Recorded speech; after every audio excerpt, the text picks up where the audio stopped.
SDV news కి స్వాగతం. ముందుగా ముఖ్యాంశాలు.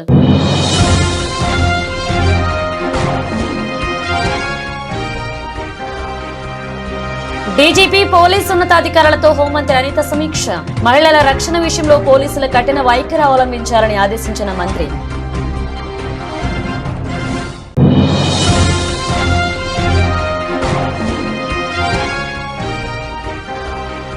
ఆలపాటి అనుభవం వ్యక్తిత్వంతో ఉపాధ్యాయ వర్గానికి మంచి జరుగుతుంది. ఎమ్మెల్సీ ఎన్నికల ప్రచారంలో సెంట్రల్ నియోజకవర్గ శాసనసభ్యులు బోండా ఉమామహేశ్వరరావు.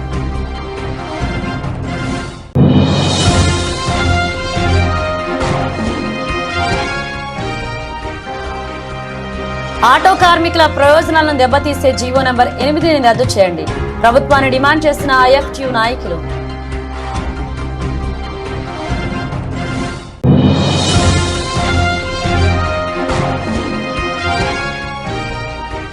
విజయవాడ నగరంలో డ్రైనేజీ పంపింగ్ స్టేషన్ త్వరగా అందుబాటులోకి తీసుకురావాలి. సంబంధిత అధికారులను ఆదేశించిన మున్సిపల్ కమిషనర్ ధ్యానచంద్ర. మహిళల రక్షణ విషయంలో పోలీసులు కఠిన వైఖరి అవలంబించాలని హోంమంత్రి అనిత ఆదేశించారు. సోషల్ మీడియాలో అసభ్య పదజాలంతో మహిళలను దూషిస్తే కఠిన చర్యలు తీసుకోవాలన్నారు. దానిపై యువతతో అవగాహన పెంచే చర్యలు తీసుకోవాలని ఆదేశించారు. మహిళల రక్షణ కోసం పోలీస్ కాల్ సెంటర్ ఏర్పాటు చేసి 24 గంటలు డీఎస్పీ స్థాయి అధికారులు అందుబాటులో ఉండేలా చూడాలన్నారు. మార్చి 8న మహిళా దినోత్సవాన్ని పురస్కరించుకునే వారోత్సవాలు నిర్వహించుకున్నట్లుగా తెలిపారు. మార్చి 1 నుంచి 7వ తేదీ వరకు వివిధ కార్యక్రమాలు ఏర్పాటు చేయాలన్నారు. రాష్ట్ర సచివాలయంలో రాష్ట్ర డీజీపీ హరీష్ కుమార్ గుప్తా ఇతర పోలీసు ఉన్నతాధికారులతో హోంమంత్రి సమీక్ష నిర్వహించారు. మహిళల రక్షణ విషయంలో కూటమి ప్రభుత్వం స్పష్టమైన వైఖరి కలిగి ఉందని, విద్య, సాధికారత, భద్రతా విషయంలో రాజీ ఉండదన్నారు. మహిళల రక్షణ కోసం హెల్ప్ డెస్క్ ఏర్పాటు, అవసరమైన సిబ్బంది ఏర్పాటుపై చర్చించారు. సురక్ష పేరుతో ప్రత్యేక యాప్లు రూపకల్పనపై కీలక సూచనలు ఇచ్చారు. మహిళల రక్షణ కోసం స్పెషల్ వింగ్ ఏర్పాటు చేసి అవసరమైన సిబ్బంది ఏర్పాటు, వారికి ట్రైనింగ్ ఇవ్వాలని ఆదేశించారు. యాప్ రూపకల్పన మహిళా దినోత్సవమైన మార్చి 8 నాటికి పూర్తయ్యేలా చర్యలు తీసుకోవాలని ఆదేశించారు. రాష్ట్ర వ్యాప్తంగా నేరాలు జరిగే ఆస్కారం ఉన్న ప్రతి ప్రాంతంలో సీసీ కెమెరాల ఏర్పాటు, నిఘా పెంపు వంటి చర్యలు చేపట్టాలని ఆదేశించారు. అదే సమయంలో టెక్నాలజీని ఉపయోగించుకుని డ్రోన్ల వినియోగం కూడా పెంచాలన్నారు.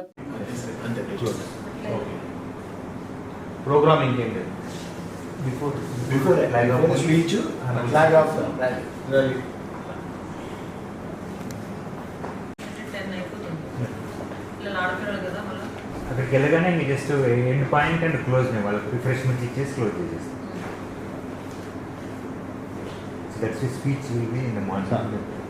ఆలపాటి రాజేంద్ర ప్రసాద్ అనుభవం వ్యక్తిత్వంతో ఉపాధ్యాయ వర్గానికి మంచి జరుగుతుందని సెంట్రల్ నియోజకవర్గ శాసనసభ్యులు బోండా ఉమామహేశ్వరరావు తెలిపారు. ఎమ్మెల్సీ ఎన్నికల ప్రచారంలో భాగంగా సత్యనారాయణపురం ఏకేటీపీఎం స్కూల్లో ఉపాధ్యాయులను కలిసి ఓట్లను అభ్యర్థించారు. శుక్రవారం ఉదయం సెంట్రల్ నియోజకవర్గ 33వ డివిజన్ సత్యనారాయణపురంలోని ఏకేటీపీఎం స్కూల్లో ఎమ్మెల్సీ ఎన్నికల ప్రచారాన్ని నిర్వహించారు.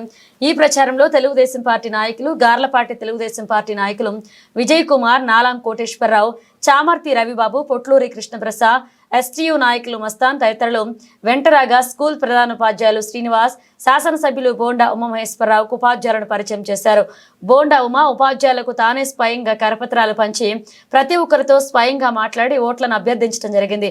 ఈ సందర్భంగా రాష్ట్ర ప్రభుత్వం విప్ సెంట్రల్ నియోజకవర్గ శాసనసభ్యులు బోండా ఉమామహేశ్వరరావు ఉపాధ్యాయులను ఉద్దేశించి మాట్లాడుతూ ఉపాధ్యాయులకు ప్రభుత్వ పరంగా అందవలసినటువంటి అభివృద్ధి, సంక్షేమాన్ని అందించడంలో ఆలపాటి రాజేంద్ర ప్రసాద్ కృషి చేయగలిగారన్నారు.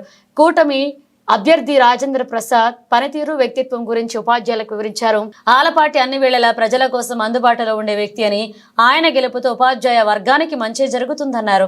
గ్రాడ్యుయేట్ ఎమ్మెల్సీ అభ్యర్థిగా పోటీ చేస్తున్నటువంటి ఆలపాటి రాజేంద్ర ప్రసాద్కి మద్దతుగా ఇవాళ అన్ని చోట్ల కూడా విస్తృతంగా సెంట్రల్ నియోజకవర్గంలో ఓటర్లని కలుసుకోవటం, ఓటర్ నమోదు కూడా విజయవాడ నగరంలో సెంట్రల్ నియోజకవర్గంలోనే అత్యధికంగా మరి తెలుగుదేశం పార్టీ డివిజన్ నాయకత్వం మరి దాదాపు 17,800 ఓట్ల వరకు విజయవాడ సెంట్రల్ నియోజకవర్గంలో ఎన్రోల్ చేయించుకోవడం జరిగింది. ఇవాళ ప్రతి ఒక్క గ్రాడ్యుయేట్ ఓటర్ని కలిసి వాళ్ళందరికీ విజ్ఞప్తి చేస్తూ ఉన్నాం. ఖచ్చితంగా రేపు జరగబోయే 27వ తారీఖు ఎన్నికల్లో మొదటి ప్రాధాన్యత ఓటుని తెలుగుదేశం పార్టీకి ఓటో నెంబర్ మీద ఇవ్వమని విజ్ఞప్తి చేస్తూ ఉన్నాం. ఇవాళ రాష్ట్రం అనేక రకాలుగా ఇబ్బందుల్లో ఉంది. దెబ్బతిన్న ఈ రాష్ట్రాన్ని గత 9 నెలల్లో చంద్రబాబు నాయకత్వంలో అన్ని రకాలుగా కూడా మరి ముందుకెళ్తూ ఉంది. మళ్ళా గాడి తప్పినటువంటి వ్యవస్థలన్నింటినీ కూడా గాడిలో పడతా ఉన్నాయి. ఇటువంటి సమయంలో ప్రజలందరూ కూడా సహకరించాలి, ముఖ్యంగా గ్రాడ్యుయేట్ ఓటర్లు సహకరించాలి. రాబోయే ఏ ఎన్నికల్లో అయినా సరే మళ్ళా రాష్ట్రం పతనా వ్యవస్థలో పడకుండా సమర్థవంతమైన నాయకత్వానికి ప్రజలు మద్దతు ఇవ్వాలని విజ్ఞప్తి చేస్తూ ఉన్నాం.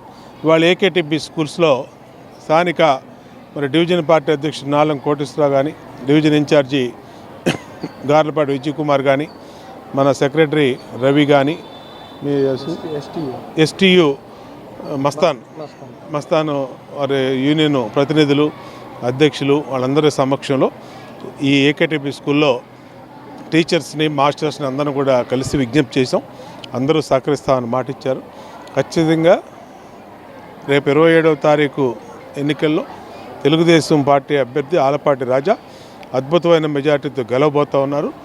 మళ్ళా రాబోయే రోజుల్లో కూడా ఏ ఎన్నికలు వచ్చినా తెలుగుదేశం పార్టీ అద్భుతంగా ఈ రాష్ట్రంలో ముందుకెళ్తుందని విజ్ఞప్తి చేస్తూ ఉన్నాం, తెలియజేస్తూ ఉన్నాం. ప్రజలందరినీ కూడా సహకరించమని విజ్ఞప్తి చేస్తాం. సుప్రీంకోర్టు న్యాయమూర్తులు పేదలకిచ్చే సంక్షేమ కార్యక్రమాలను చిన్నబుచ్చుతూ లబ్ధిదారులను పరాన్న జీవులని అనడాన్ని రౌండ్ టేబుల్ సమావేశంలో వక్తలు తీవ్రంగా ఖండించారు. పేదరికం నిర్మించే వరకు సంక్షేమ కార్యక్రమాలు కొనసాగించాలని అవసరం ఉందని అభిప్రాయపడ్డారు.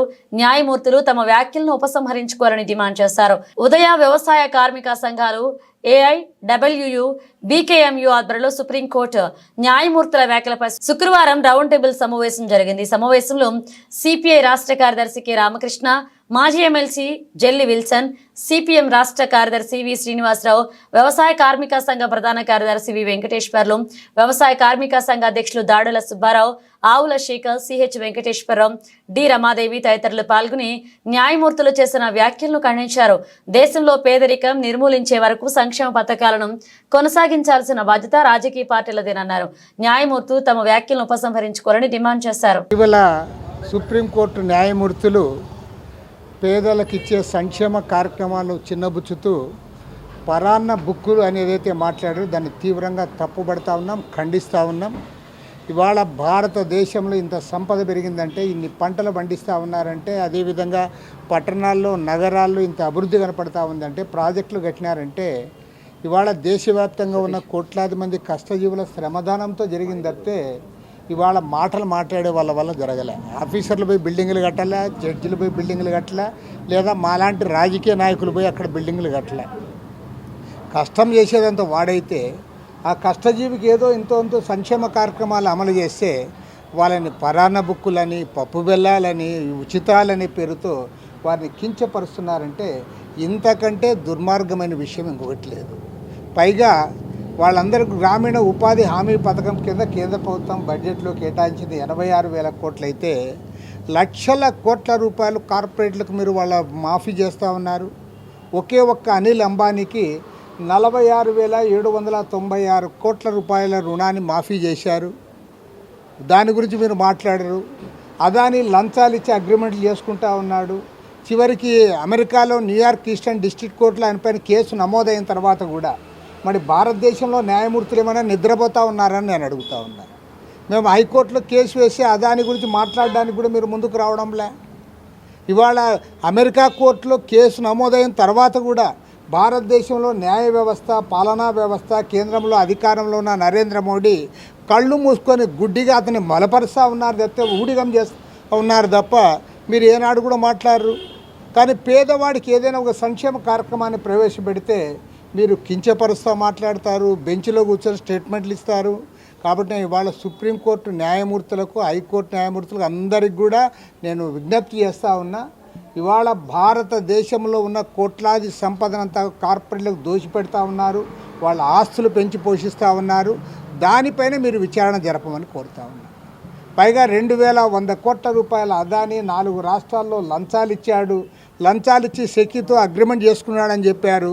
దానిపైన మేము హైకోర్టులో కేసు వేశాము. దానిపైన విచారణ చేయమని కోరుతా ఉన్నాం.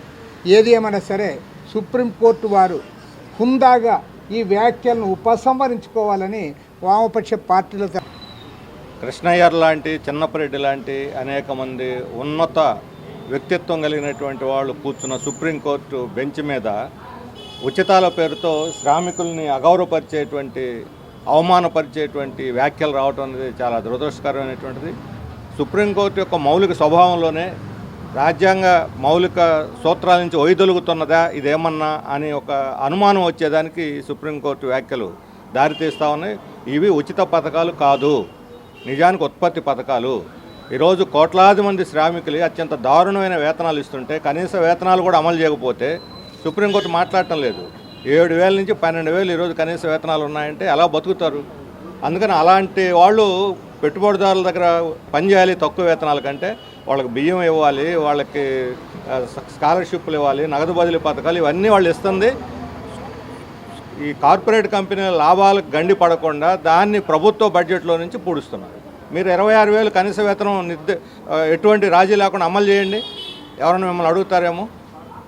లేదా భూమి లేని వాళ్ళకి భూమి ఇవ్వండి, ఎవరైనా మిమ్మల్ని అడుగుతారేమో. కరోనాలో చూసాం వేల మంది ఏ రకంగా రోడ్ల మీద పడి కాళ్ళకు చెప్పులు లేకుండా మూటలు కట్టుకొని మైళ్ళు 100 మైళ్ళు నడిచి పోయారు. వాళ్ళంతా ఎవరు? సోమవారంలో అయితే ప్రజలు ఈ ఉచిత పథకాలు తీసుకునే వాళ్ళు ఆహార ఉత్పత్తి ఎలా జరుగుతున్నది, పారిశ్రామిక ఉత్పత్తి ఎలా జరుగుతుంది, మీరు సంకలు గుద్దుకునే జీడిపి ఎలా జరుగుతుంది, ఎంత టాటా బిర్లాలు అంబానీ అదానీలు చేస్తున్నారు, ఉత్పత్తి అంతా శ్రామికులు చేస్తున్నారు. అంతేకాదు ఈరోజు మన ఉపాధి హామీ పథకం ఉండటం వల్ల గ్రామీణ ప్రాంతాల్లో వ్యవసాయ కూలీలు బేరమాడే శక్తి పెరిగింది. అంతకుముందు 100-150 చేయాల్సిన వాళ్ళు ఉచిత మన ఈ ఉపాధి హామీ పథకం వచ్చిన తర్వాత కనీసం 200 లోపు కూలీ అంటే వాళ్ళు గిట్టుబాటు కాదని రావటం లేదు. అది వాస్తవం. ఎందుకని ఆ స్కీమ్ ముందు కూడా బేరమాడే శక్తి పెరిగింది. అందుకని 200కు పైన ఇవ్వాలి. భూస్వాములకు నచ్చదు. ఈ ఉపాధి హామీ పథకం వల్లే మాకు రావట్లేదు వీళ్ళు, లేకపోతే మేము 100 రూపాయలకి 50 రూపాయలకి ఈ వ్యవసాయ కూలీలని దోచుకునేవాళ్ళం అని చెప్పి అనేటువంటిది. అందుకని భూస్వాములు ఇప్పుడు మేము వ్యవసాయం చేయలేము, కూలీలు పెరుగుతున్నాయని అనగానే సుప్రీంకోర్టు స్పందించింది. కానీ ఆకలి చావులు ఆత్మహత్యలు చేసుకునే వాళ్ళ గురించి స్పందిస్తారు. అందుకని మొత్తం ఈ వ్యాఖ్యానమే తప్పు వ్యాఖ్యానం, అబద్ధంతో కూడింది, తప్పుడు ప్రచారం చేసేది, వాస్తవాలకి భిన్నమైనటువంటిది. అందుకని దీన్ని సుప్రీంకోర్టు ఉపసంహరించుకొని కనీస వేతనాలు అమలు జరపడం మీద వాళ్ళు శ్రద్ధ పెట్టాలని కోరుతున్నారు. ఆటో కార్మికుల ప్రయోజనాలను దెబ్బతీసే విధంగా ఉన్న జీవో నెంబర్ 8కి వ్యతిరేకంగా గాంధీనగర్ ప్రెస్ క్లబ్లో ఐఎఫ్టీ ఆధ్వర్యంలో మీడియా సమావేశం జరిగింది. ఈ సమావేశంలో ఐఎఫ్టీ రాష్ట్ర ప్రధాన కార్యదర్శి కె పోలారి, అధ్యక్షుడు డి శ్రీనివాసరావు మాట్లాడుతూ కూటమి ప్రభుత్వం కార్మికుల ప్రయోజనాలను, పేదల ప్రయోజనాలను దెబ్బతీసే విధానాలను అవలంబిస్తుందన్నారు.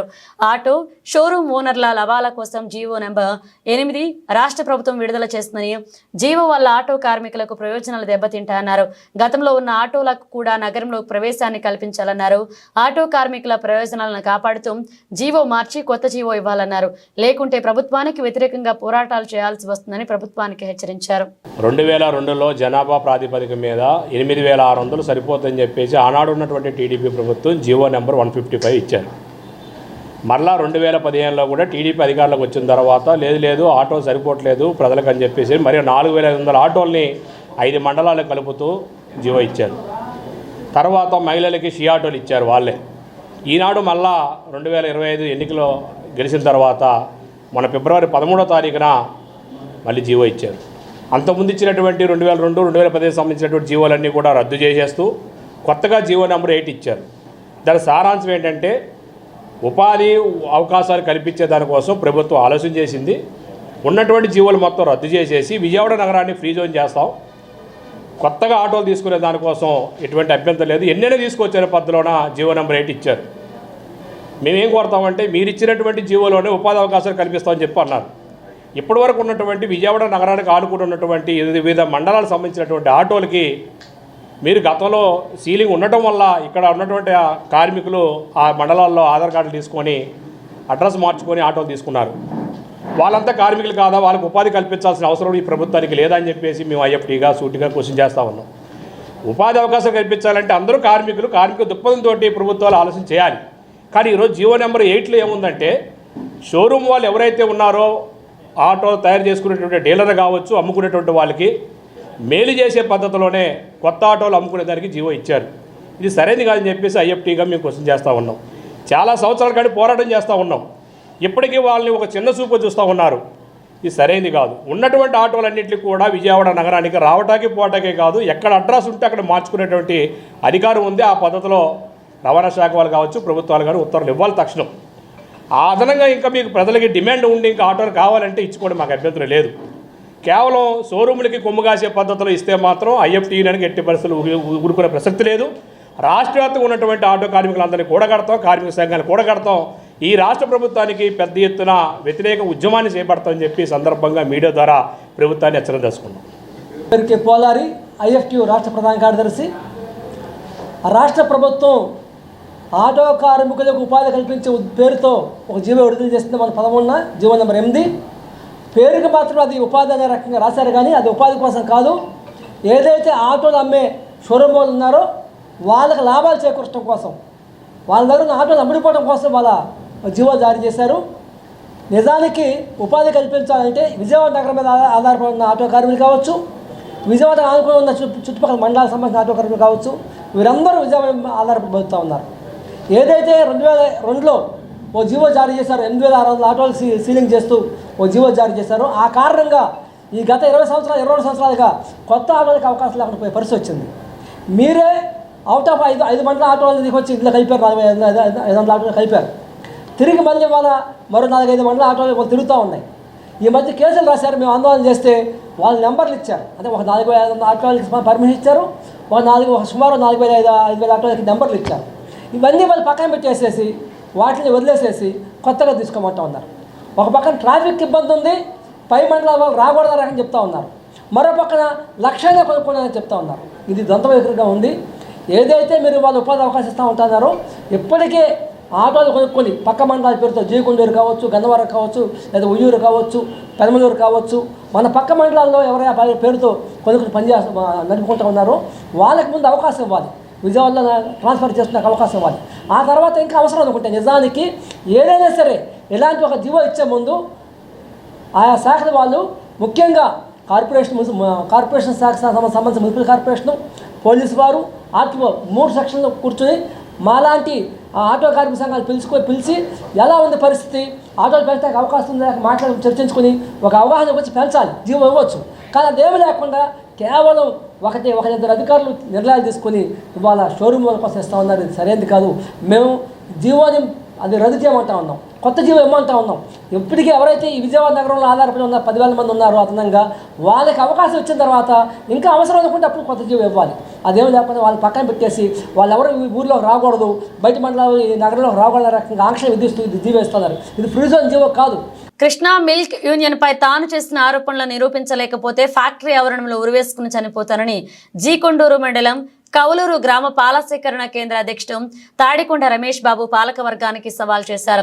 పాలకవర్గం అవినీతిపై విచారణ జరిపి చైర్మన్ చలసాని ఆంజనేయుల్ని పదవి నుండి తొలగించి తమకు న్యాయం చేయాలని రమేష్ బాబు కోరారు. కృష్ణా మిల్క్ యూనియన్ గత కొంతకాలంగా అనేక ఆరోపణలు వస్తున్న సంగతి తెలిసిందే. ఈ నేపథ్యంలో హనుమంతరాయ గ్రంథాలయంలో ఏర్పాటు చేసిన విలేకరుల సమావేశంలో జీకొండూరు మండలం కవలూరు గ్రామ పాల సేకరణ కేంద్రం అధ్యక్షుడు తాడికొండ రమేష్ బాబు మాట్లాడుతూ తాను చేసిన ఆరోపణలపై బహిరంగ చర్చకు సిద్ధమా అని సవాల్ చేశారు. మండల జానకి రామయ్య ఎన్నో కష్ట నష్టాల కూర్చి మిల్క్ యూనియన్ లాభాల బాటలు నడిపేందుకు అహర్నిశలు కృషి చేశామన్నారు. ఇటీవల నిర్వహించిన వజ్రోత్సవాల్లో మీటింగ్లో నష్టాల్లో ఉన్న మిల్క్ యూనియన్ను తాము లాభాల్లో నడిపించినట్లుగా పాలకవర్గం ప్రకటించడాన్ని తప్పుపట్టారు. రైతులకు బోనస్ చెల్లించకుండా మోసగించారని ఆయన మండిపడ్డారు. అటు రైతులను ఇటు ఉద్యోగులను మోసగించడం నిజం కాదా అని ఆయన ప్రశ్నించారు. తాడికొండ రమేష్ బాబు అండి, మైలవరం కాన్స్టిట్యున్సీ, జీకొండూరు మండలం, కౌలూరు గ్రామం. నేను విజయ డైరీ పాల కేంద్రం అధ్యక్షుడు అంటే కౌలూరు. విజయ డైరీలో రైతులకు జరిగే మోసాలని మేము పత్రికా విలేకరుల ద్వారా ఈ ప్రభుత్వానికి విన్నవించుకుంటున్నామండి. ఎందుకంటే చలసాని ఆంజనేయులు గారు రైతులకు ఏదో చేశామని చెప్పి చాలా ప్రగాఢాల పలుకుతో మైకుల ముందు మీడియా కాన్ఫరెన్స్ పెట్టి చెప్తున్నారు. అయ్యా చలసాని ఆంజనేయులు గారు, మీరు రైతుకి 32 పైసలు బోనస్ ఇచ్చేదాన్ని 10 పైసలకు తీసుకొచ్చింది ఘనత చలసాని ఆంజనేయులు గారిది కాదా? ఈ చలసాని ఆంజనేయులు గారు 32 పైసల బోనస్ని ఇవ్వకుండా ఎందుకు 10 పైసలకు తీసుకొచ్చారంటే, ఆ రోజున 672 కోట్ల రూపాయలు టర్నోవర్ ఉన్నదాన్ని జానకి రామయ్య గారు 32 పైసలు బోనస్ ఇస్తే 1200 కోట్ల టర్నోవర్ ఉన్నదాన్ని మరి 55.8% దాకా బోనస్లు ఇవ్వచ్చు. టర్నోవర్ పెరిగితే మరి మేము బోనస్లు ఇవ్వలేము, టర్నోవర్కను బోనస్లకి సంబంధం లేదు అని చెప్పి మీ ప్రెస్ మీట్లో చెప్పి ఏమూరు సాయి వెంకటరమణ గారు చెబుతున్నాడు. సాయి వెంకటరమణ గారికి పాడి రైతులందరూ కూడా నీకు బహిరంగ చర్చకి సిద్ధమా చలసాని ఆంజనేయులు గారు, ఎక్కడ నీ ఇష్టం వచ్చిన సొసైటీలో నువ్వు చేసిన తప్పులన్నీ నేను చెబుతా. రైతులు నీది తప్ప నాది తప్ప అంటే నేను అక్కడే మీ ఉండ చోటే నాది తప్పని మీ అందరి కాళ్ళు పట్టుకొని నేను బయటకు వెళ్ళిపోయి ఈ రోజు నుంచి నేను ఎక్కడా కూడా మాట్లాడను. మీరు చేసింది రైతుకి మోసం చేశారు. గత 5 సంవత్సరాల నుంచి మాకు రావాల్సిన బోనస్ను మాకు ఇవ్వకుండా మీరు ఎంత ద్వందార్థం చేసి అప్పటి వైకాపా మినిస్టర్లకు కానీ ఎమ్మెల్యేలకు కానీ ఎంత ముడుపులు ఇచ్చారో మాకు తెలుసు. అది మీరు ఏం చేసింది కూడా మాకు తెలుసు. రైతుల సొమ్ము మీరు ఇవ్వడానికి మీరెవరండి? మీకు అధికారం ఇచ్చారు చలసాని ఆంజనేయులు గారు. చైర్మన్గా పదవి బాధ్యతలు చేపట్టిన దగ్గర నుంచి మీ కాన్స్టిట్యున్సీ ఎమ్మెల్యే వల్లభనేని వంశీమోహన్ గారితో రాష్ట్రంలోని చేనేత కార్మికులకు 365 రోజులు పని కల్పించే లక్ష్యంతో భాగంగా మరొక కీలక ముందడుగు పడింది. ఆంధ్రప్రదేశ్, తమిళనాడుకు చెందిన ఆప్కో, కో ఆప్టెక్స్ ఏజెన్సీలు తమ షోరూంలలో 2 రాష్ట్రాల చేనేత వస్త్రాలు విక్రయించుకునేలాగా ఒప్పందం కుదిరింది. ఈ ఏడాది 9.20 కోట్ల మేర వస్త్రాలు విక్రయాలు చేయాలని ఆప్కో, కో ఆప్టెక్స్ నిర్ణయించాయి. ఈ మేరకు విజయవాడలోని ఓ ప్రైవేట్ హోటల్లో శుక్రవారం జరిగిన బయ్యర్ సెలార్ మీట్లో 2 రాష్ట్రాల చేనేత, జౌళి శాఖల మంత్రులు ఎస్ సవిత, ఆర్ గాంధీ సమక్షంలో ఆప్కో, కో ఆప్టెక్స్ మధ్య ఒప్పందం కుదుర్చుకున్నాయి. రాష్ట్రంలోని చేనేత కార్మికులు ఆర్థిక అభివృద్ధితో పాటుగా చేనేత ఉత్పత్తులకు విస్తృతమైన మార్కెట్ సదుపాయం కల్పించడానికి రాష్ట్ర ప్రభుత్వం కృషి చేస్తుంది. దీనిలో భాగంగా ఇప్పటికే రాష్ట్ర, జాతీయ స్థాయిలో వివిధ నగరాల్లో ఆప్కో ఆధ్వర్యంలో చేనేత ఎక్స్పోలు, ఎగ్జిబిషన్లు నిర్వహిస్తూ వస్తుంది. చేనేత కార్మికులకు నేటి తరం అభిరుచులకు అనుగుణంగా డిజైన్లు, దుస్తులు తయారీపై శిక్షణ ఇస్తూ తయారైన చేనేత వస్త్రాలకు మరింత మార్కెట్ సదుపాయం కల్పించాలన్న లక్ష్యంతో ముందుకు సాగుతుంది. ఈ నేపథ్యంలో ఇతర రాష్ట్రాల చేనేత సంస్థలతో కూడా ఒప్పందాలు కుదుర్చుకోవాలని నిర్ణయించింది. రాష్ట్రంలోని చేనేత వస్త్రాలకు మార్కెట్ విస్తరణలో భాగంగా తమిళనాడుకు చెందిన కో ఆప్టెక్స్తో ఆప్కో ఒప్పందం చేసుకుంది. ఏపీ, తమిళనాడుకు చెందిన చేనేత, జౌళి శాఖ మంత్రులు సవిత, గాంధీ సమక్షంలో ఆప్కో ఎండి పావనమూర్తి, కో ఆప్టెక్స్ ఎండి దీపక్ జాకబ్ ఒప్పంద పత్రాలను పరస్పరం మార్చుకున్నారు. అందరికీ నమస్కారం. మీ అందరికీ తెలుసు ఆడవాళ్ళకి చీరలు అంటే ఎంత ఇష్టమో.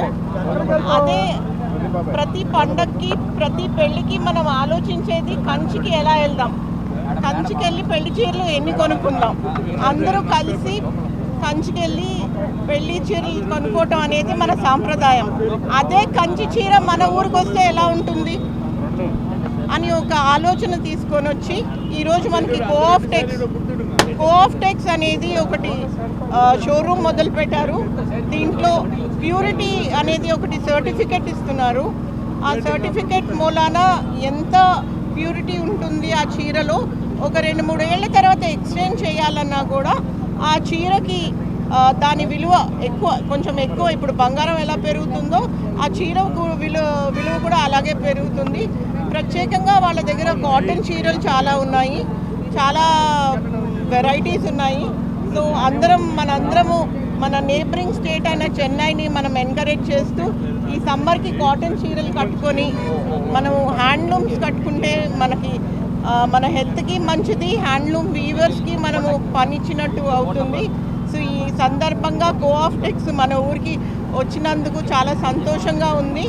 అండ్ ఈ కల్చరల్ ఎక్స్చేంజ్ ఇంకా కొనసాగుతూ మిగతా రాష్ట్రాలు కూడా మన విజయవాడకు వచ్చి షాపులు పెడతారని అనుకుంటూ నేను సెలవు తీసుకుంటున్నాను.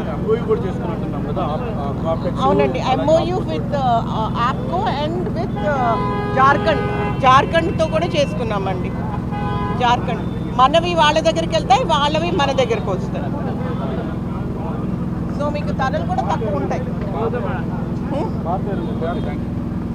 అండ్ ఇంకొక చిన్న మనవి, నెక్స్ట్ శ్రీరామనవమి, ఉగాదికి వీళ్ళు ఒక ఎగ్జిబిషన్ పెడుతున్నారు. దయచేసి అందరూ వచ్చి ఎగ్జిబిషన్ని సక్సెస్ చేయాలని కోరుతున్నాం. మగవాళ్ళ మనసులు దోచే ప్రసిద్ధ high life jewellers exhibition Vijayawada నగరంలోని ప్రారంభమైంది. పసిడి, డైమండ్స్, కెంపులు తదితర వాటితో తయారైన డిజైన్తో కూడిన ఆభరణాలతో పాటు అధునాతన వస్త్ర శ్రేణితో ఏర్పాటు చేసిన ప్రదర్శన నగర వాసులకు కనుల విందు చేస్తుంది. నగరంలో 2 రోజుల నిర్వహిస్తున్న హై లైఫ్ ఎక్స్పోను సందర్శించి తమను ఆదరించాలని పలు సంస్థల నిర్వాహకులు కోరారు. విజయవాడ నోవెటిల్ వరుణ్లో హై లైఫ్ జ్యువెలరీ, అధునాతన వస్త్రాలతో ఏర్పాటు చేసిన ఎగ్జిబిషన్ అత్యంత ఘనంగా ప్రారంభమైంది. దేశవ్యాప్తంగా ఉన్న 100కు పైగా ప్రముఖ సంస్థలకు చెందిన బంగారు ఆభరణాలు, కెంపులు, డైమండ్స్ తదితర వాటితో తయారు చేసిన ఆభరణాలు, అత్యాధునిక డిజైన్లతో తయారైన వస్త్రాలను ప్రముఖ సంస్థలు ప్రదర్శనలో ఏర్పాటు చేశారు. జ్యువెలరీ ఎగ్జిబిషన్ తిలకించేందుకు మహిళలు పెద్ద సంఖ్యలో తరలివచ్చారు. ఈ సందర్భంగా పలు సంస్థల ప్రతినిధులు మాట్లాడుతూ మహిళలను ముఖ్యంగా ఆకర్షించే ఏకైక వస్తువులు పసిడి ఆభరణాలని, అలాగే మగువల మనసులు దోచే వస్త్రాలతోనే నోవెటెల్లో 2 రోజుల పాటు జరిగే వస్త్ర జ్యువెలరీ ఎగ్జిబిషన్ను మహిళలు తప్పకుండా సందర్శించాలన్నారు. అబ్బురుపరిచే విధంగా వివిధ రకాల డిజైన్లతో కూడిన పసిడి ఆభరణాలు ఉన్నాయని, మహిళలు వారి మనసుకు నచ్చిన మోడల్స్ ను కొనుగోలు చేయవచ్చన్నారు. ఇలాంటి ఎగ్జిబిషన్స్ లో విభిన్నమైన రకాలైన మోడల్స్ లభిస్తాయన్నారు. నూతన మోడల్ ఆభరణాల పట్ల ఆసక్తి ఉన్న వారికి ప్రదర్శన చాలా ఉపయోగకరంగా ఉంటుందన్నారు. ఈ ఎగ్జిబిషన్ 2 రోజుల పాటు నిర్వహించనున్నట్లుగా నిర్వాహకులు వెల్లడించారు. 2024 ఎన్నికల్లో వైసీపీ నుండి రాష్ట్రాన్ని ఎలా కాపాడుకున్నామో అదేవిధంగా ఎమ్మెల్సీ ఎన్నికల్లో కూడా సరైన అభ్యర్థిని ఎన్నుకోవాల్సిన బాధ్యత ప్రతి ఒక్కరిపై ఉందని తూర్పు ఎమ్మెల్యే గద్దె రామ్మోహన్ అన్నారు. ఉపాధ్యాయ సమస్యలపై పోరాటం చేయగలిగిన వ్యక్తి ఆలపాటి రాజేంద్ర ప్రసాద్ అని, ఉమ్మడి కృష్ణా, గుంటూరు జిల్లాల పట్టభద్రుల ఎమ్మెల్సీ ఎన్నికల్లో ఎన్డీఏ కూటమి బలపరిచిన ఆలపాటి రాజేంద్ర ప్రసాద్ కు మొదటి ప్రాధాన్యత ఓటు వేసి గెలిపించాలని ఆయన కోరారు. విజయవాడ తూర్పు నియోజకవర్గంలోని పడమట గోవిందరాజుల హై స్కూల్లో కూటమి ఎమ్మెల్సీ అభ్యర్థి ఆలపాటి రాజేంద్ర ప్రసాద్ విజయాన్ని ఆకాంక్షిస్తూ శాసనసభ్యులు గద్దె రామ్మోహన్ ఎన్నికల ప్రచారాన్ని చేపట్టారు. ఈ సందర్భంగా ఉపాధ్యాయులను కలిసి ఎమ్మెల్యే ఓట్లను అభ్యర్థించారు. ఆలపాటిని గెలిపించడం ద్వారా కలిగే ప్రయోజనాలను వివరించారు. అనంతరం గద్దె మాట్లాడుతూ వైసీపీ వారి నుండి రాష్ట్రాన్ని ఏ విధంగా కాపాడుకున్నామో అదేవిధంగా ఎమ్మెల్సీ ఎన్నికల్లో సరైన అభ్యర్థిని, ఉపాధ్యాయ సమస్యలపై పోరాట కలిగిన వ్యక్తిని ఎన్నుకోవాలని సూచించారు. రాష్ట్రాన్ని అభివృద్ధి పదంలో నడిపిస్తున్న నారా చంద్రబాబుకు, అలాగే డిప్యూటీ సీఎం పవన్ కళ్యాణ్కు ఆలపాటి రాజా అత్యంత సన్నిహితుడని, విద్యావంతుడని తెలియజేశారు. అటువంటి వ్యక్తిని ఎన్నుకోవడం ద్వారా అనేక సమస్యలను పరిష్కరించుకోవచ్చని తెలిపారు. అభివృద్ధితో పాటు సంక్షేమాన్ని సమానంగా ముందుకు తీసుకువెళ్తున్న ఘనత సీఎం చంద్రబాబుకే దక్కుతుందన్నారు. గోవిందరాజు స్కూల్ అంటే మా అందరికి కూడా బాగా ఇష్టమైన స్కూలు. ఇక్కడ టాప్ మెరిట్లు పిల్లలు రావటం, చాలామంది పేదవారి పిల్లలు, ఒక రిక్షా కార్మికుడు కావచ్చు, లేకపోతే ముఠా కార్మికుడు కావచ్చు, వాళ్ళ పిల్లల్ని ఎంతో చక్కగా తీర్చిదిద్దుతున్న స్కూల్గా మాకు అభిమానపాత్రులైన స్కూల్. ఈ స్కూల్లో ఉన్న టీచర్స్ని ఈరోజు రేపు 27వ తారీఖున జరిగే గ్రాడ్యుయేట్ ఎమ్మెల్సీ ఎలక్షన్లో కూటమి అభ్యర్థి అయిన ఆలపాటి రాజేంద్ర ప్రసాద్ గారిని అత్యధిక మెజార్టీతో గెలిపించమని, తొలి ప్రాధాన్యత ఓటుని వారి పేరు తిన్నగా 1 అనే నెంబర్తో ఆయన్ని గౌరవించమని రిక్వెస్ట్ చేయడం రావడం జరిగింది.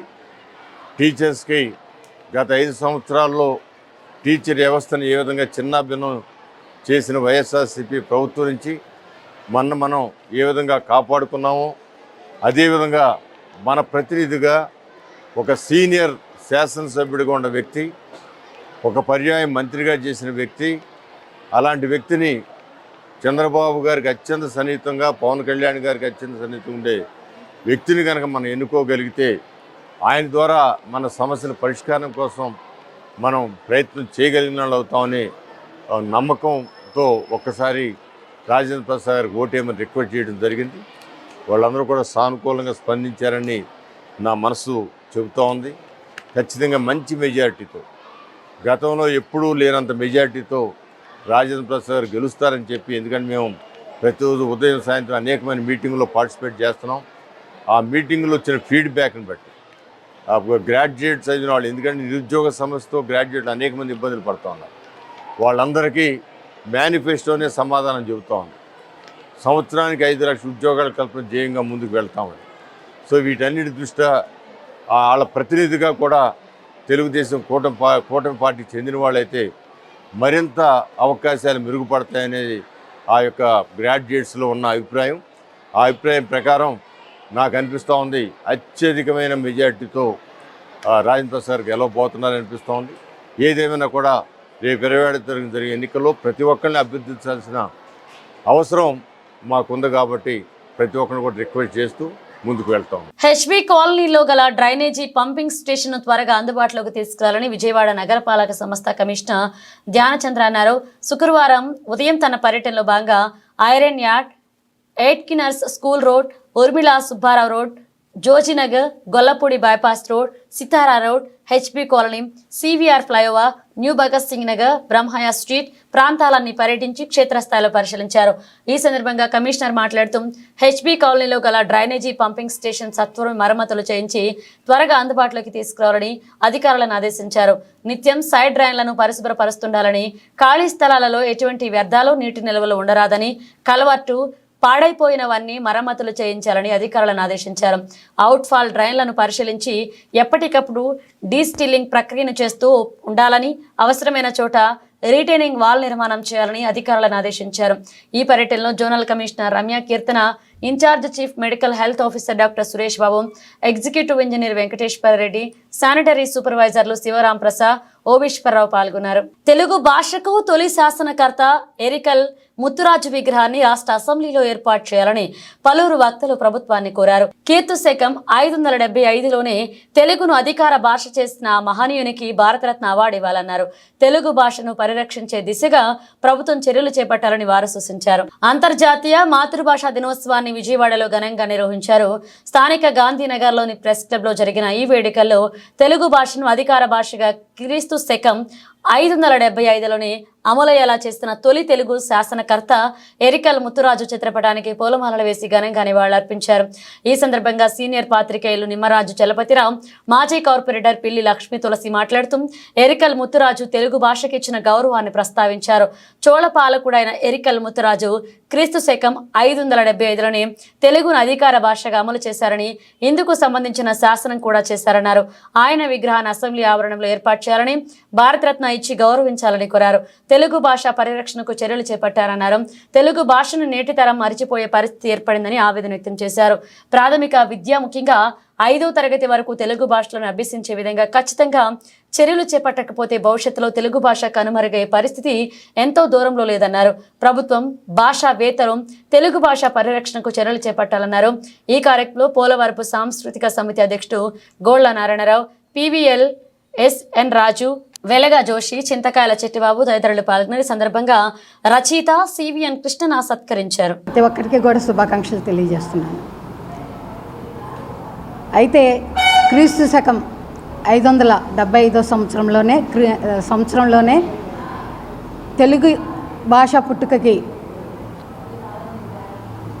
వాక్య నిర్మాణం చేసిన ఎరికల్ ముత్తురాజు ధనంజయుడిని మాతృభాషా దినోత్సవం రోజు ప్రతి ఒక్కళ్ళు కూడా తలుచుకోవాల్సిన అవసరం ఎంతైనా ఉంది. అయితే అనేక మంది మహానుభావులు, ఒక రాజరాజ నరేంద్రుడు కానీ, శ్రీకృష్ణదేవరాయలు కానీ, నన్నయ్య గారు కానీ, ఇట్లా గిడుగు రామ్మూర్తి పంతులు గారు, వీరందరూ కూడా తెలుగు భాషకి అభివృద్ధి కోసం పాటుపడ్డారు. అయితే తెలుగు భాషకి వాక్య నిర్మాణం చేసి ఆ శాసనాలు నిర్మాణం చేసిన ఎరికల్ ముత్తురాజు స్మరించుకోకపోవటం చాలా బాధాకరమైన విషయం. అయితే నేను మీడియా సోదరులందరి ద్వారా కూడా ప్రభుత్వానికి విన్నవించుకునేది ఏంటంటే, శాసనసభ ప్రాంగణంలో ఎరికల్ ముత్తురాజు ధనంజయుడి గారి విగ్రహ ప్రతిష్టాపన, అలాగే గతంలో 2020లో తెలుగు తోట 5వ తరగతి పుస్తకంలో చదువుదాం కల్మళ్ళ శాసనం అనే పుస్తకంలో ఒక పాఠ్యాంశంగా ఆ రోజున ఉన్న వాడ్రేవు చినవీరభద్రుడి గారు ఆశీస్సులతో ఆ 5వ తరగతి పుస్తకంలో పాఠ్యాంశంగా రావడం జరిగింది. అలాగే ఈ తెలుగు భాష పుట్టుక గురించి ప్రతి ఒక్కళ్ళు తెలుసుకోవాల్సిన అవసరం ఎంతైనా ఉంది. కాబట్టి తదుపరి పాఠ్యాంశాల్లో, ఎందుకంటే ఒక 10th కానీ, ఒక ఇంటర్ కానీ, ఒక డిగ్రీ కానీ, వీటిల్లో కూడా తెలుగు భాష పుట్టుక తెలుసుకోవాల్సిన అవసరం విద్యార్థులకు ఎంతైనా ఉంది. కాబట్టి ప్రభుత్వం ఈ కార్యక్రమం మీద దృష్టి పెట్టి ఎరికల్ ముత్తరాజు ధనంజయుడు గారి విగ్రహం శాసనసభ ప్రాంగణంలో నిర్మాణం జరగాలని, అట్లాగే పాఠ్యాంశంగా రూపకల్పన చేయాలని చెప్పి కూడా కోరుకుంటున్నాను. అయితే ఈ కార్యక్రమం మేము ఈ ఫిబ్రవరి 20న హైదరాబాద్లో పొట్టి శ్రీరాములు విశ్వవిద్యాలయంలో అంతర్జాతీయ మాతృభాషా దినోత్సవం సందర్భంగా మాతృభాషా దినోత్సవం శుభాకాంక్షలు. ముఖ్యంగా మా సంస్థ తొలి తెలుగు దివ్య తెలుగు మూలాల అధ్యయన సంఘం భారత్. ఈ సంస్థ ద్వారా రేపు ఏప్రిల్ 20వ తేదీన హైదరాబాద్ నగరంలోని పొట్టి శ్రీరాములు తెలుగు యూనివర్సిటీలో తెలుగు భాష పుట్టుక వ్యాప్తి గురించి జాతీయ మహాసభలు నిర్వహిస్తున్నాం. అయితే ఈ సందర్భంగా నేను మీకు తెలియజేసేది ఏంటంటే, తెలుగు భాష గురించి ఎంతో పండితుల గురించి ఎంతోమంది గురించి చెప్తున్నారు. తెలుగు భాష పుట్టుక గురించి ఎవరు చెప్పట్లేదు. తెలుగు ఆ పేరు ఎలా ఏర్పడింది అనేది ఎవరు చెప్పట్లేదు. ఆంధ్ర అనే పేరు ఎలా ఏర్పడింది అనేది ఎవరు చెప్పట్లేదు. తెలంగాణకు ఆ పేరు ఏర్పడింది అనేది ఎవరు చెప్పట్లేదు. వీటన్నిటి మీద మేము తొలి తెలుగు మూల అధ్యయన సంఘం పరిశోధన చేసి శాసనపూర్వక ఆధారాలతో రేపు తొలిసారిగా ప్రపంచంలోనే తొలిసారిగా తెలుగు భాష పుట్టుక గురించి మేము సభలు నిర్వహించి తెలియజేద్దామని చెప్పి నిర్ణయం తీసుకున్నాం. దయచేసి ఈ విషయాన్ని మీరు రాష్ట్ర వ్యాప్తంగా కూడా 2 రాష్ట్రాల వ్యాప్తంగా కూడా ప్రచారం చేయాలని మిమ్మల్ని మిక్కిలి కోరుకుంటున్నాను. ధన్యవాదాలు. ఇప్పుడు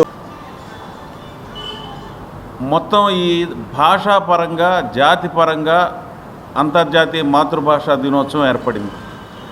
అలాగే మన భాష పట్ల అనురక్తితో గిడుగు రామూర్తి పంతులు గారి జన్మదినాన తెలుగు మన మాతృభాషా దినోత్సవంగా జరుపుకుంటున్నాం. అలాగే మన లక్ష్మీ తులసి గారు చాలా మంచి సూచన ఇచ్చారు. ఎరికల్ ముత్తురాజు ధనంజయుడు గారి విగ్రహాన్ని శాసనసభ దగ్గర పెట్టాలి అని చెప్పి. ఎందుకంటే ఆయన మొట్టమొదట ఈ తెలుగు వాక్య నిర్మాణంతో ఉన్న శాసనాన్ని ఆయన తయారు చేసి మనకి అందించాడు కాబట్టి. అలాగే శాసన దినోత్సవాన్ని ఆయన పుట్టినరోజు సందర్భంగా జరపాలని కూడా నేను ప్రతిపాదిస్తున్నాను. ఈ తెలుగు శాసనాల దినోత్సవం కింద ఆయన పుట్టినరోజు కనుక జరిపినట్టయితే ఆయనకి మరింత గుర్తింపు, మరింత వ్యాప్తి, మనందరికీ కూడా మరింత బాధ్యత గుర్తొచ్చేలాగా ఉంటుందని చెప్పి భావిస్తూ ఈ కార్యక్రమంలో వెలగా జోషి గారు ఆయన పాల్గొనటం, అలాగే ఈ కార్యక్రమాన్ని పివిఎల్ఎన్ రాజు గారు కానీ లక్ష్మీ తులసి గారు కానీ మొట్టమొదటి నుంచి ఈ విజయవాడలో ఎంతోమంది ఎన్నో రకాలుగా చేస్తారు. కానీ ఈ మాతృభాషా దినోత్సవాలు వీళ్ళిద్దరూ మాత్రం ఒక ప్రత్యేకంగా చేస్తారు. ఆ ప్రత్యేకం ఏంటంటే భాషకి నిజంగా ఎవరైతే సేవ చేశారో వాళ్ళని సన్మానించుకోవటం, సత్కరించుకోవటం. ఆ సందర్భంగా ఈ రోజున మన మిత్రులు పివిఎన్ కృష్ణ గారు, ఆయన సాయిబాబా నాట్య మండలి కానీ సంస్కార భారతి కానీ ఇటువంటి సంస్థలతో ఆయన ఎన్నో అద్భుతాలు చేశారు ఈ పౌరాణిక నాటకాల విషయంలో కానీ. అలాగే ఒక పక్కన ఈ ఆధ్యాత్మికమైన నాటకాలు తయారు చేయటము, ప్రదర్శించడము, అలాగే ఈ పౌరాణిక నాటకాలు ప్రదర్శింపజేయటము, ఆఖరికి సాంఘికంగా మనకి పర్యావరణానికి సంబంధించి కానీ ఇటువంటి ఎన్నో ప్రస్తుతం సమాజానికి అవసరమైన విషయాల గురించి కూడా ఆయన నాటకాలు తయారు చేసి ప్రదర్శింపజేయటం జరిగింది. ఆయనకి ఈ రోజున మనందరి సమక్షంలో సత్కారం జరగటం అంటే అది నిజంగా చాలా చాలా సముచితమైనదిగా భావిస్తూ శుభాకాంక్షలు తెలియజేస్తున్నాను. బులెటిన్ ముగించే ముందు హెడ్లైన్స్ మరోసారి.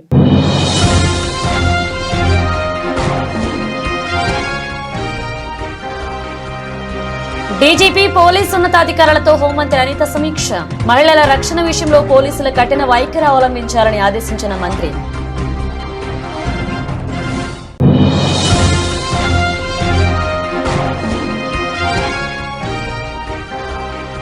ఆలపాటి అనుభవం, వ్యక్తిత్వంతో ఉపాధ్యాయ వర్గానికి మంచి జరుగుతుంది. ఎమ్మెల్సీ ఎన్నికల ప్రచారంలో సెంట్రల్ నియోజకవర్గ శాసనసభ్యులు బోండా ఉమామహేశ్వరరావు.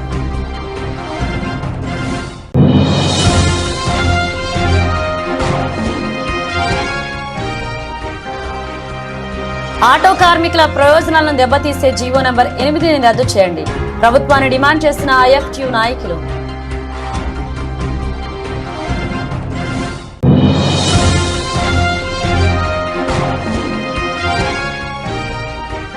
విజయవాడ నగరంలో డ్రైనేజీ పంపింగ్ స్టేషన్ త్వరగా అందుబాటులోకి తీసుకురావాలి. సంబంధిత అధికారులను ఆదేశించిన మున్సిపల్ కమిషనర్ ధ్యానచంద్ర. ఇవి బులెటిన్ అప్డేట్స్. మరిన్ని అప్డేట్స్తో మళ్ళీ కలుద్దాం.